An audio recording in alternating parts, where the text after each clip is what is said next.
esta noche pues nos ha tocado realizar la exposición, el debate de lo que es el monismo jurídico y pluralismo jurídico. Los integrantes somos la compañera Jessica Medranda, el compañero Danilo Jami, la compañera Elizabeth Morales, Ana Pinango y mi persona Betty Sarmiento. Voy a empezar con la exposición sobre lo que son los límites y consecuencias de lo que es el monismo jurídico. El monismo jurídico es una concepción según la cual el Estado es la única fuente legítima de derecho. Por tanto, la normativa estatal prevalece sobre cualquier otra forma de regulación social. Se dice que como en el derecho consuetudinario o indígena, esta visión centraliza el poder normativo garantizando uniformidad y coherencia en el sistema legal. No obstante, presenta importantes límites en sociedades plurinacionales o multiculturales. El monismo ignora la existencia de otros sistemas normativas legítimas que responden a contextos culturales, históricos y sociales. Su aplicación excluyente puede generar consecuencias negativas, como la invisibilización de derechos colectivos, la deslegitimización de las prácticas jurídicas comunitarias y una profunda brecha entre la legalidad estatal y la legitimidad social. Eso es todo, compañeras. La compañera que sigue. Bien. El sistema normativo estatal del monismo jurídico. Un sistema normativo estatal consiste en leyes y normas que regulan el funcionamiento del Estado y su relación con los ciudadanos. Se compone de la Constitución, leyes locales de los congresos estatales y reglamentos que detallan derechos, obligaciones y procedimientos. Las ventajas de contar con un sistema normativo estatal incluyen como la creación de un marco jurídico, es tener normas legales claras que regulen derechos y obligaciones, lo que le garantiza la seguridad y orden, incluso con cambios de gobierno. Las leyes deben ser reconocidas, aplicadas de manera uniforme y protegidas de cambios arbitrarios, fomentando la confianza entre el Estado y la sociedad. Otra ventaja es la promoción de la seguridad jurídica. Ofrece un marco definido, firme y anticipado que establece lo permitido y lo prohibido. Promueve la coexistencia social y reduce la incertidumbre para los ciudadanos y las instituciones. Como otra ventaja, la protección de los derechos individuales. Establece y protege los derechos fundamentales, facilita su respeto y protección contra los posibles abusos y garantiza justicia. Como última ventaja, tenemos lo que es la garantía del cumplimiento de los derechos ciudadanos. Es la obligación del Estado de respetar, hacer respetar y asegurar la efectividad, aplicación de las normas que establecen dichos deberes mediante mecanismos legales y administrativos que previenen y sancionan y reparan las violaciones a los derechos y obligaciones constitucionales. A continuación, mi compañera.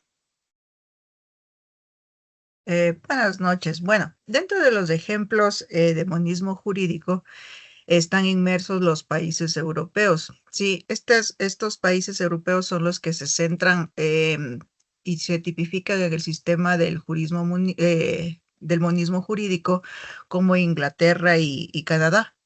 Ellos lo ponen en un modelo clásico del monismo y lo justifican con un discurso de protección de derechos humanos, ya que esto es una pretensión inequívoca del universalismo. Eso sería como un ejemplo del monismo jurídico. Vamos a entrar en materia para los debates luego de las preguntas con nuestro compañero del pluralismo jurídico. Buenas noches, estimados compañeros. Muy buen aporte, ¿no? Por su parte en cuanto al monismo jurídico. En esta ocasión, pues vamos a también dar a conocer un poco lo que es el pluralismo jurídico asimismo como los límites que tiene esta rama del derecho, ¿no? Entonces, el derecho indígena tiene reconocimiento y validez dentro del marco del pluralismo jurídico, pero su ejercicio está sujeto a ciertos límites que garantizan la armonía con el sistema jurídico estatal y el respeto a los derechos fundamentales. Uno de los principales límites del respeto a los derechos humanos, asimismo las normas y prácticas no pueden violar derechos como la vida, la integridad física, la dignidad o el debido proceso. Asimismo, se encuentra limitado por la supremacía constitucional, lo que debe actuar dentro del marco de la Constitución y en conformidad con los tratados internacionales suscritos por el Estado. Otro límite importante es la unidad y soberanía del Estado, ya que el derecho indígena no puede poner en riesgo la integridad territorial ni menos sustituir las funciones esenciales del Estado. En cuanto a los delitos graves como el homicidio, la violencia sexual o trata de personas, estos generalmente deben ser conocidos por la justicia ordinaria para asegurar una adecuada protección de las víctimas. Además, el derecho indígena solo puede aplicarse a los miembros de la comunidad que comparten su cosmovisión y aceptan su autoridad, no a personas externas sin su consentimiento. Entonces, la coexistencia de varios sistemas jurídicos, también el pluralismo jurídico es un enfoque del derecho que reconoce la existencia y validez de diversos sistemas jurídicos, como el derecho estatal, ¿no? Indígena, constitucional, religioso o comunitario. Entonces, cada pueblo tiene su propia visión, ¿no? La manera de formar, de organizar la vida social y de resolver conflictos. El pluralismo jurídico permite que se respeten y protejan los sistemas normativos propios de los pueblos indígenas y otras comunidades tradicionales, ¿no? Como lo menciona la Constitución del 2008 en el artículo 171, reconoce la jurisdicción indígena, permitiendo que las comunidades apliquen su propio derecho dentro de su territorio en coordinación con el sistema jurídico estatal. ¿Por qué es importante esta coexistencia? Valora la diversidad cultural y jurídica de los pueblos y nacionalidades. Hace que la justicia sea más accesible y significativa para cada comunidad. Fomenta una visión de país intercultural y descentralizado. Entonces, en este ámbito, pues el derecho estatal también es el conjunto de normas jurídicas creadas, ¿no? A la aplicación y también que también permiten que garanticen los órganos oficiales del Estado, como el Poder Legislativo, Ejecutivo y Judicial. Y asimismo las características del derecho estatal está centralizado y obligatorio, ¿no? Busca la uniformidad y se basa también en la Constitución y las leyes codificadas. En cuanto al derecho indígena, también es el conjunto de normas, también se puede abarcar los principios, prácticas jurídicas propias de los pueblos, ¿no? Asimismo, basadas en la cosmovisión, culturas o valores de espiritualidad y organización social, ¿no? Que estas se transmiten de generación en generación y se aplican dentro del territorio comunitario. Estas características también forman parte de la identidad cultural de los pueblos indígenas. Es ejercido por autoridades tradicionales, ¿no? Así mismo como los dirigentes de la comunidad, cabildos, así mismo existen los consejos o las asambleas comunitarias, ¿no? Su objetivo es la armonía y la reparación del daño, no solo con el castigo, ¿no? Sino puede también incluir ritos, mediación, trabajo comunitario o entre otros. Asimismo, el derecho consuetudinario es el conjunto de normas no escritas basadas en las costumbres repetidas, ¿no? Y aceptada como obligatoria por comunidad o grupo social. No es exclusivo de pueblos indígenas, puede existir también en comunidades rurales o en prácticas sociales extendidas. Y en esta parte, pues las características surgen de la costumbre constante y prolongada. Tiene validez jurídica cuando no contradice la ley y es reconocida por el ordenamiento, ¿no? Puede aplicarse en áreas como la herencia, propiedad o contratos. Asimismo, es reconocido en algunos sistemas legales como fuente secundaria del derecho. A continuación, mi compañera dará a conocer los ejemplos. Muchas gracias. Sí, buenas tardes. Como mencionó el compañero, la Constitución ecuatoriana reconoce en el artículo 171 que los pueblos y nacionalidades indígenas pueden aplicar su propio sistema de justicia, siempre que respeten los derechos humanos. Los objetivos principales que tenemos en esta justicia es que no castigar con odio, sino corregir con conciencia, reeducar al infractor para que no vuelva a hacerlo y pueda reintegrarse con dignidad. También es de evitar el castigo de ir a la cárcel. En muchos casos, mandarle a la cárcel aísla y rompe los vínculos familiares y comunitarios. Voy a compartir un ejemplo, ¿no? En varias comunidades indígenas del Cantón Cotacachi se aplican formas de justicias propias basadas en el diálogo, la asamblea y la reparación del daño.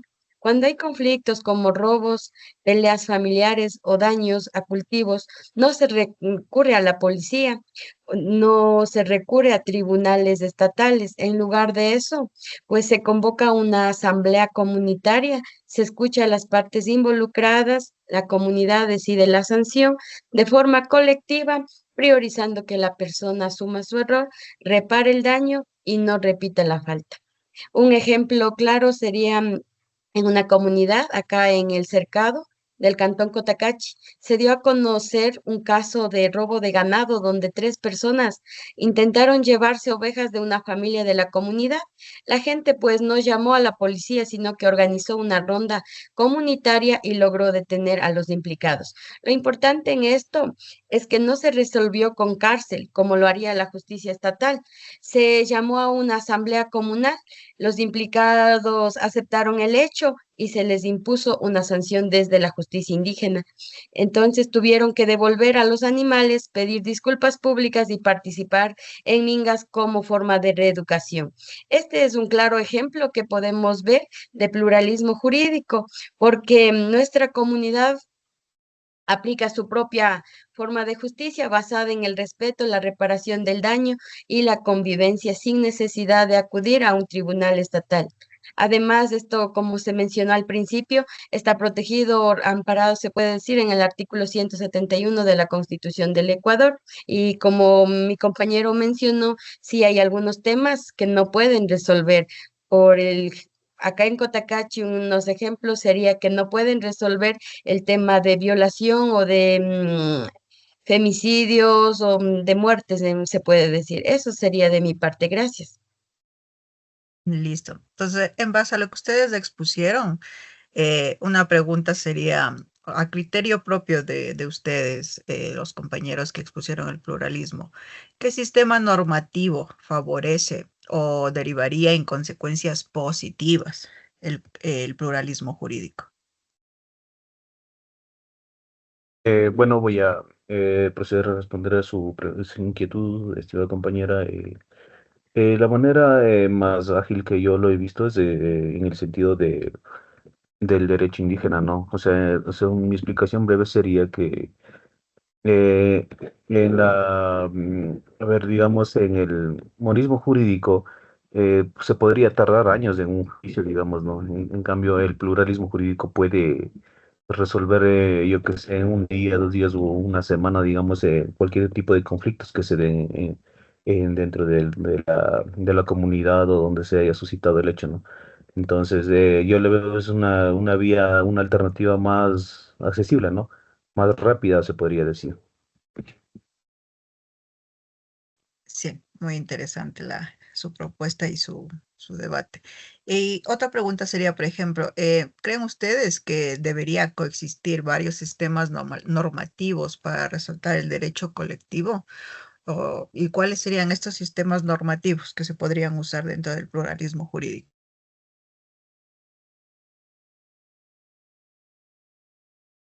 Sí creo que deben coexistir varios sistemas normativos porque cada comunidad tiene su propia forma de vivir y entender la justicia.